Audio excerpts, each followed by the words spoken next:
A paz do Senhor aos seminaristas do nosso Seminário Teológico do IBBC. Nós vamos prosseguir com os nossos vídeos aulas. Estamos trabalhando aqui a apostila de número 6, a matéria é Apologética Cristã. Nós paramos o vídeo anterior na página de número 110, retomamos na página 111 com o mesmo tópico. Concluindo, a apologética cristã é uma parte vital do currículo teológico. Apesar de não ser necessária para garantir a crença cristã, ela é, eu acredito, todavia suficiente para garantir a crença cristã e, portanto, de grande benefício. A apologética executa um papel vital e talvez crucial na transformação da cultura, no fortalecimento dos crentes e na evangelização dos descrentes. Por todas essas razões, eu estou não apologeticamente entusiasmado com a apologética cristã. Erramos na página 111 e entramos na página de números 112, lição 3, os inimigos externos das doutrinas cristãs. No transcorrer dos quase 20 séculos de história, o cristianismo tem sido alvo de investidas malignas com o propósito de anular as suas ações na pregação do Evangelho e consecutiva transformação de pessoas perdidas em herdeiros do reino de Deus. As primeiras investidas partiram dos judeus que consideravam o cristianismo como uma das seitas messiânicas que surgiram em seu reduto. A princípio, registra Lucas no livro de Atos dos Apóstolos, os dominadores romanos toleravam os cristãos por considerá-los mais um fragmento da religião judaica. Mas quando descobriram que os judeus gostariam de exterminá-los, então os romanos desencadearam uma das mais ferrenhas perseguições aos seguidores de Cristo vista na história da humanidade. As perseguições que partiram de pessoas ou grupos extremos, ou grupos externos, As perseguições que partiram de pessoas ou grupos externos comprovadamente não conseguiram enfraquecer, tampouco aniquilar o cristianismo, mas acabaram deixando o movimento religioso mais amadurecido e maior em número de adeptos. Entretanto, quando ao invés de usar a força, eles criaram oposições religiosas, sobretudo usando elementos distorcidos da fé cristã para combater a mesma ou desvirtuar as suas doutrinas a fim de contaminá-la e consecutivamente enfraquecê-la. A este movimento foi dado o nome de hereges, pois ensinavam heresias. Nesse capítulo, iremos estudar os principais movimentos externos que surgiram com doutrinas opostas à do cristianismo, aos quais chamamos de inimigos externos das doutrinas cristãs. Há algumas diferenças básicas existentes entre o cristianismo e as principais seitas ou grupos mundiais que fazem oposição aos seguidores de Jesus, sobretudo aquelas de correntes evangélicas ou protestantes. A seguir, relacionaremos algumas dessas seitas e ataques que elas empreendem contra os valores e elementos basilares da fé cristã, tais como a Bíblia, a pessoa de Jesus Cristo como Salvador da humanidade e da salvação eterna do homem. Lição de número 3.1, ainda na página 112. Lição 3.1, Judaísmo. A primeira das três grandes religiões monoteístas do mundo é o judaísmo, cujo surgimento ocorreu com uma fé exclusivista, que teve na pessoa dos hebreus Moisés como seu principal personagem, que por volta do ano 1200 a.C. recebeu de Deus, no Monte Sinai, os 10 mandamentos. Ele uniu os israelitas e preparou seu sucessor, Josué, para conquistar a terra dos cananeus, situada às margens do rio Jordão, no Médio Oriente, que os judeus renomearam como Israel. Em 70 depois de Cristo, se revoltaram contra os romanos que dominavam a região, o que resultou na destruição do templo e da capital do estado, Jerusalém. Os desterrados passaram a viver como exilados em várias partes do mundo, para onde levaram suas crenças judaicas, tornando-a uma religião mundial. Certamente, uma das grandes contribuições que o judaísmo deu às crenças mundiais foi a fé em um único Deus, Yahvé. A primeira a ecoar as doutrinas judaicas, meu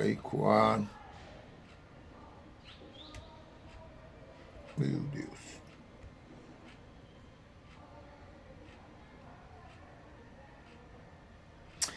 A primeira a ecoar as doutrinas judaicas, ou pelo menos parte delas, foi o cristianismo.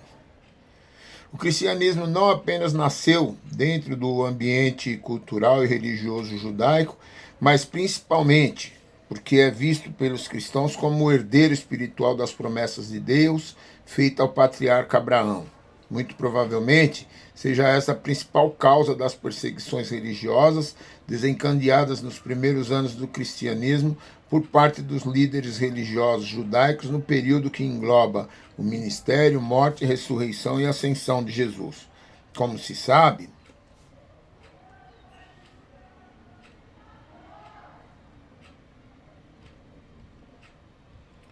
a promoção da morte de Jesus Cristo não foi suficiente para abafar a crença de que ele era o Messias enviado pelos hebreus. Seus seguidores, que inicialmente restringia-se aos judeus, passou a agregar adeptos. Nós encerramos a página de número 112, vamos para a página 113. Passou a agregar adeptos das mais diversas nacionalidades. Como estamos falando de crenças baseadas nos textos sagrados dos hebreus, pois toda a fundamentação da fé em Jesus como Salvador somente é possível pelo fato dele reunir as evidências de que é o Messias anunciado e esperado pelos judeus. Como isso nunca foi unanimidade entre os hebreus, aqueles que não conheciam a Jesus como Cristo usaram e usam diversas argumentações para negar tal fato. Certamente, o primeiro inimigo declarado do cristianismo foram os praticantes da religião judaica. Desde o seu berço, o cristianismo sofre ataques às suas doutrinas por parte dos judaizantes. Basta vermos os fatos narrados por Lucas e Paulo em alguns dos livros do Novo Testamento. Como nossa proposta é promovermos a defesa da fé cristã ou exercitarmos a apologética, veremos quais são as principais oposições feitas ao cristianismo no que diz respeito à Bíblia, a Jesus Cristo e à salvação eterna do homem. O Novo Testamento.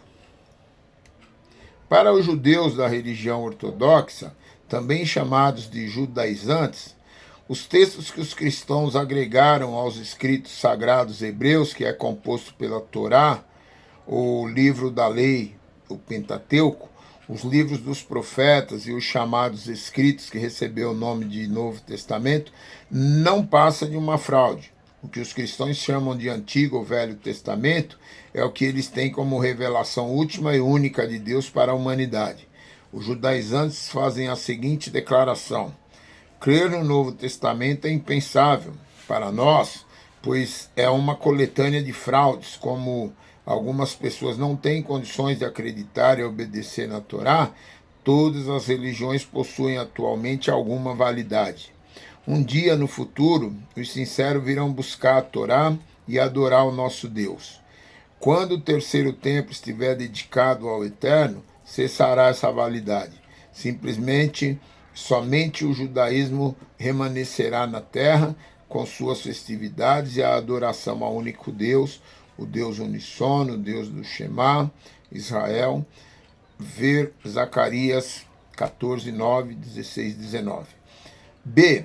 Jesus Cristo. Há várias refutações dos judeus de prática religiosa ortodoxa acerca de Jesus como Messias, consecutivamente o Salvador da humanidade, conforme o credo cristão. Entretanto, as várias investidas que eles dão na tentativa de promover o descrédito da pessoa e ministério redentor de Jesus estão as seguintes. 1. Jesus não preencheu as profecias messiânicas. Eles afirmam que há profecias como as de Daniel 7, 13, 14, onde o Messias vem do céu, é apresentado como rei que exerce um governo terreno e perpétuo sobre todas as nações, enquanto Zacarias 9:9 afirma que ele viria montado em um jumento. Para os judaizantes, não se trata de uma mesma pessoa. O primeiro é o Messias, mas o segundo não pode ser. Afinal, como conceber a ideia de que o sucessor do trono de Davi poderia entrar em Jerusalém montado em um jumentinho? 2. Cristianismo condiz com a teologia judaica. Entre os aspectos teológicos que os judaizantes consideram contrárias às suas doutrinas, que são encontradas no credo cristão, está a fé na Trindade, a encarnação de Deus e o consecutivo envolvimento de Deus com as coisas materiais. Eles dizem que esses ensinos foram introduzidos por teólogos católicos e que não é possível existir mais de um Deus, ou ele encarnar e viver em um mundo material. 3. Jesus não personifica as qualificações pessoais do Messias. Lição 3. Jesus não personifica as qualificações pessoais do Messias. Para o Messias de Israel, segundo os judaizantes, era necessário que ele fosse um profeta semelhante a Moisés. E Jesus não havia recebido nenhuma manifestação sobrenatural nos moldes do ocorrido com Moisés no Monte Sinai. Jesus poderia ser um profeta como outros, mas jamais como Moisés é. Portanto, não pode ser o Messias. Outra questão que envolve o conceito que os judaizantes têm da pessoa de Jesus diz respeito à sua morte. Para eles, o Messias não pode morrer. Vejamos o que disse um de seus membros. O Messias não morrerá a favor de ninguém. Na verdade, quando usamos essa expressão, falamos de um possível Messias chamado Ben Yosef, que enfrentará os inimigos de Israel na invasão da nossa terra pelo norte e morrerá por seu povo lutando. Mas o verdadeiro e definitivo Messias, Ben Davi, nunca morrerá.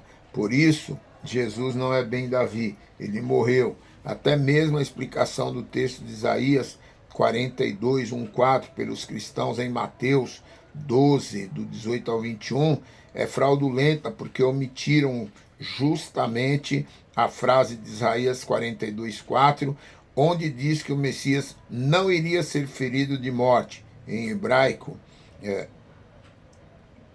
tem aqui uma frase em hebraico que eu não vou nem arriscar ler. Não será ferido de morte ou não morrerá. Não correrá, se ausentará até pôr na terra justiça. Não era possível incluir isso na citação de Mateus. Então omitiram, para enganar os que não prestam atenção nas profecias. C. A salvação eterna do homem. Para os judaizantes, o fato dos cristãos acreditarem em arrebatamento, morada eterna nos céus com Deus, para o judaizante, o fato dos cristãos acreditarem em arrebatamento e morada eterna nos céus com Deus, não passa de devaneio e ilusão, causado por formas interpretativas das pessoas que acreditam haver um Novo Testamento. Como toda argumentação acerca da vida eterna com Deus tem a sua origem nos ensinos de Jesus e de seus apóstolos e que se encontram no Novo Testamento, eles simplesmente ignoram essa possibilidade.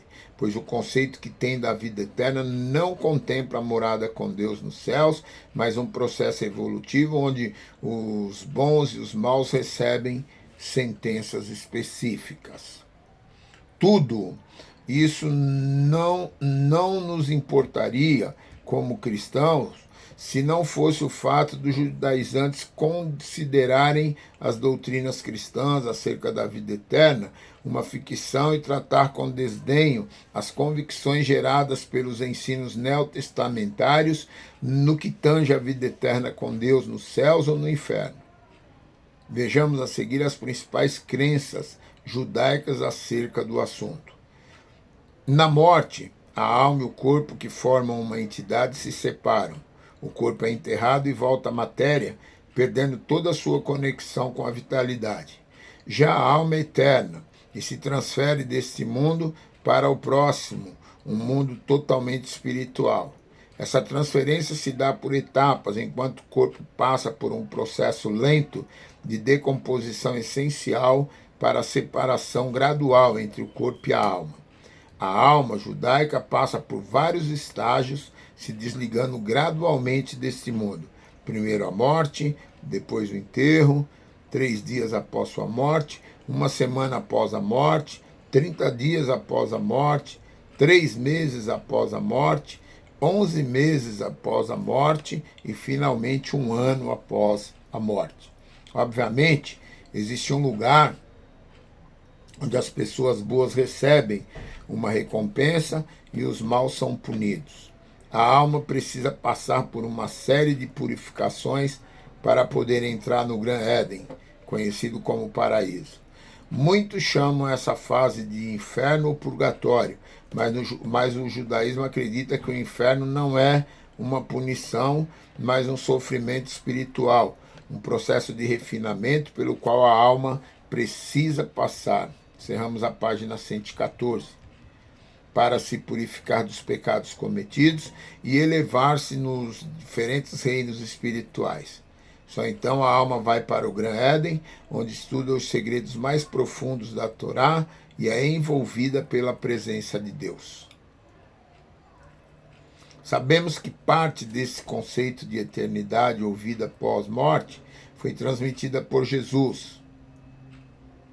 Entretanto, algumas outras coisas foram esclarecidas melhor, tanto por ele como pelos seus apóstolos, tais como lugar de sofrimento eterno e vida eterna, com Deus, não apenas um paraíso. A partir desse capítulo, você não irá mais fazer recapitulações, mas terá que escrever um texto que servirá de trabalho de conclusão do curso pleno de Teologia e BBC. Como será? Aí tem uma explicação que vocês vão observar para fazerem esse TCC, tá bom? Tem toda a orientação, dúvidas, podem entrar em contato com o professor no privado, para que vocês possam já começarem a preparar esse TCC, tá bom? Aí tem questões a serem respondidas no TCC1.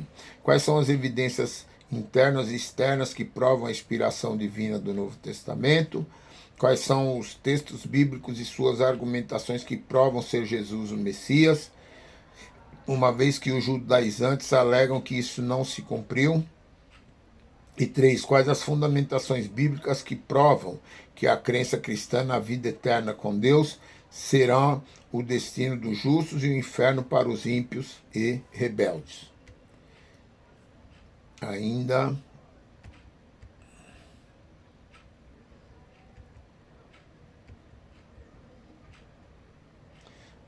na página 115, lição 3.2, nós vamos entrar. Islamismo. Em ordem de formação, a terceira religião monoteísta mundial é o islamismo, cuja base doutrinária foi estabelecida por seu líder e fundador Maomé, chamado por seus adeptos de o Profeta. O livro sagrado islâmico é o Corão. O nome islamismo vem da palavra Islã, que significa submeter, e exprime a submissão à lei e à vontade de Alá, Deus. Seus seguidores são chamados de muçulmanos, que significa aquele que se submete a Deus.